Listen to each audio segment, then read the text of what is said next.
सूरजपुर नाम के गांव में मदन नाम का एक आदमी रहता था। मदन बेहद आलसी था। सुबह उठता, थोड़ा इधर उधर टहलता, खाना खाता और फिर खाट पर लेट जाता। उसकी पत्नी गौरी मेहनती और समझदार थी। वो खेत भी संभालती और घर भी। एक दिन गौरी गुस्से में आंगन से ही ऊंची आवाज में बोली, सुनिए जी, इस बार भी फसल खराब हो गई है। आप खेत देखने भी नहीं जाते। अरे अभी सुबह सुबह क्यों सिर खा रही हो? धूप कम हो जाए फिर देख लेंगे।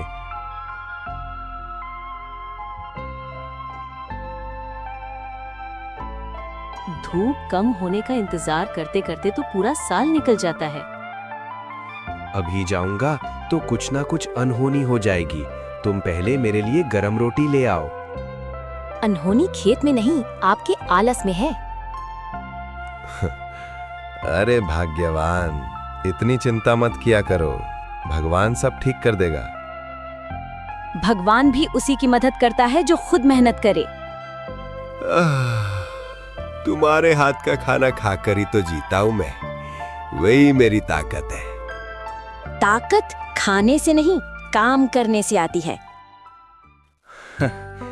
बस बस, पहले 2 गरम गरम रोटियां और दे दो, फिर देखना मैं कैसे खेत जाता हूं। लीजिए, खाइए, लेकिन आज सच में खेत जाइएगा।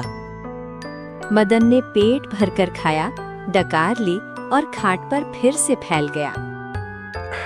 अभी थोड़ी देर आराम कर लूं, फिर चलता हूं। ये थोड़ी देर कभी खत्म ही नहीं होती। बस 5 मिनट। और कुछ ही पल में उसके खर्राटों की आवाज पूरे आंगन में गूंजने लगी। अगले दिन सुबह एक बूढ़ा यात्री उनके दरवाजे पर आया। कोई है? थोड़ा भोजन मिल जाए तो बड़ी कृपा होगी। बाबा, अंदर आइए, यात्री का सम्मान करना हमारा धर्म है। मदन भी खाट से उठकर बैठ गया और धीरे से बोला, देखो कहीं फिर कोई उधार तो नहीं मांग लेगा। चुप रहिए जी, अतिथि भगवान के समान होते हैं। बूढ़ा अंदर आया और बोला, बेटी, थोड़ा पानी मिलेगा? रास्ता लंबा था। लीजिए बाबा, पहले जल ग्रहण कीजिए। बाबा, कहाँ से आ रहे हैं आप? जहाँ से कर्म चलता है वहीं से, और जहाँ आलस होता है वहाँ तक। अरे, हम तो बड़े मेहनती लोग हैं। हाँ, बस काम शुरू करने में थोड़ी देर लगती है। बूढ़े ने खाना खाया और संतुष्ट होकर बोला, बेटी, तुम्हारे हाथों में बड़ा स्वाद है। मैं प्रसन्न हूँ। जो चाहो वरदान मांग लो।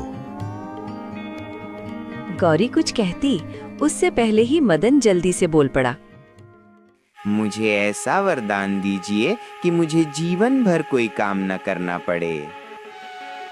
बेटा, बिना काम के जीवन व्यर्थ होता है।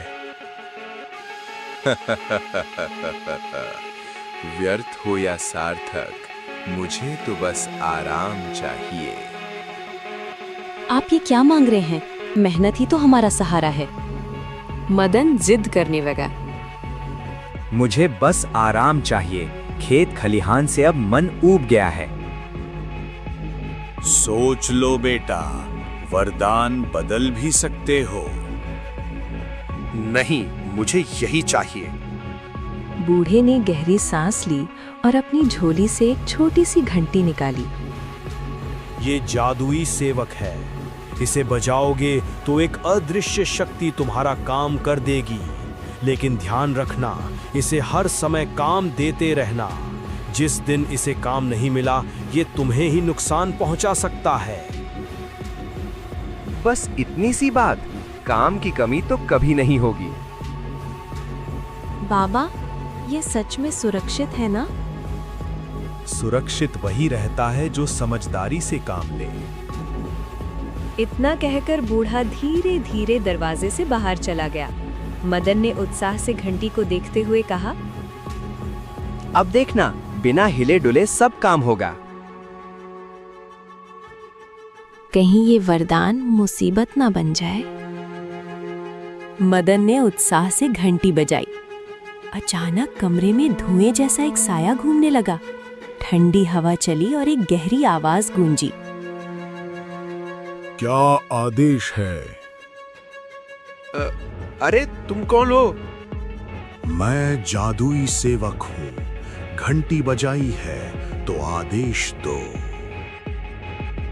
जाकर खेत की जुताई कर दो। अभी करता हूँ। पलक झपकते ही साया गायब हुआ। कुछ ही क्षण बाद वही आवाज आई। काम पूरा हुआ, अगला आदेश। मदन भागकर बाहर गया। अरे सच में जुताई हो गई। ये कैसे संभव है? देखा, अब मुझे मेहनत नहीं करनी पड़ेगी। अगले दिन फिर घंटी बजी। क्या आदेश है? सारे खेत में बीज बो दो। हो गया, अगला काम। जरा रसोई के लिए लकड़ी भी कटवा दीजिए। लकड़ी कट चुकी है, अगला आदेश। धीरे धीरे रोज यही होने लगा। घर का काम, खेत का काम सब पल भर में हो जाता। मदन खाट पर लेटे लेटे आदेश देता। अनाज साफ कर दो। हो गया, अगला काम। छप्पर की मरम्मत कर दो। पूरा हुआ, अगला काम। आपको अच्छा लग रहा है ये सब? इससे अच्छा जीवन क्या होगा? लेकिन समस्या शुरू हुई। एक दिन सेवक की आवाज पहले से ज्यादा तेज और भारी हो गई।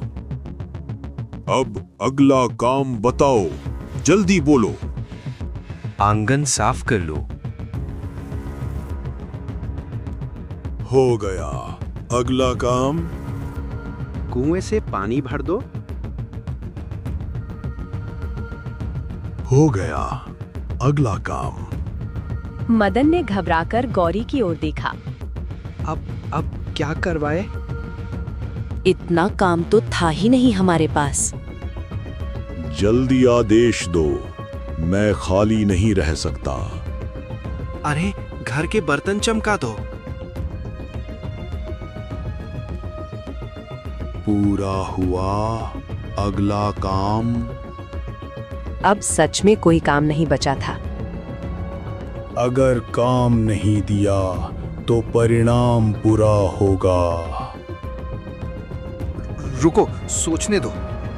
मुझे तुरंत काम चाहिए। मदन डर गया। गौरी ने उसका हाथ पकड़कर कहा, अब समझ आए आलस का नतीजा। मदन पसीना पसीना हो गया। हे भगवान, अब क्या करें? गौरी ने मदन का कांपता हुआ हाथ थामकर धीरे से कहा, घबराइए मत, मुझे सोचने दीजिए। जल्दी सोचो गौरी, इसकी आवाज तो और भी डरावनी होती जा रही है। आदेश दो।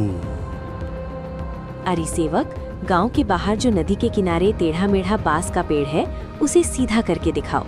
जब तक वो बिल्कुल सीधा ना हो जाए, लौटना मत। बस इतना ही काम? हाँ, और ध्यान रहे, जरा भी टेढ़ा ना रह जाए। ठीक है। धुएं का साया घूमता हुआ गायब हो गया। मदन ने राहत की सांस ली। गौरी, तुमने ये कैसा काम दे दिया? बांस का पेड़ कभी पूरी तरह सीधा नहीं रहता। हवा चलेगी तो फिर झुक जाएगा। मतलब वो कभी वापस नहीं आएगा? जब तक वो बांस को सीधा करता रहेगा, हमें काम करने का समय मिल जाएगा। दिन बीते। मदन ने डरते डरते पूछा, कहीं वो लौट तो नहीं आएगा? अगर हम अपना काम खुद करेंगे तो किसी जादुई सहारे की जरूरत ही नहीं पड़ेगी। कुछ दिन बाद मदन खुद खेत की ओर जाने लगा। मैं जुताई कराता हूँ। अब ये हुई ना बात। सच कहूँ, आराम ने मुझे और डरा दिया था। मेहनत में जो सुकून है, वो किसी वरदान में नहीं। यही समझदारी सबसे बड़ा वरदान है। और उधर नदी किनारे बांस हवा में झूलता रहा। सेवक उसे सीधा करता और वो फिर टेढ़ा हो जाता। सालों बीत गए, वो कभी वापस नहीं आया। अच्छा हुआ, असली ताकत हाथों की मेहनत में ही है। उस दिन के बाद मदन ने आलस छोड़कर मेहनत को अपना लिया और देखते ही देखते खेत भी लहलहा उठे और घर में सुख लौट आया। अब वह समझ चुका था कि सच्ची खुशी केवल मेहनत से ही मिलती है। आलस से बचना ही सबसे बड़ा सुख है और बुद्धिमानी हर संकट का हल निकाल देती है।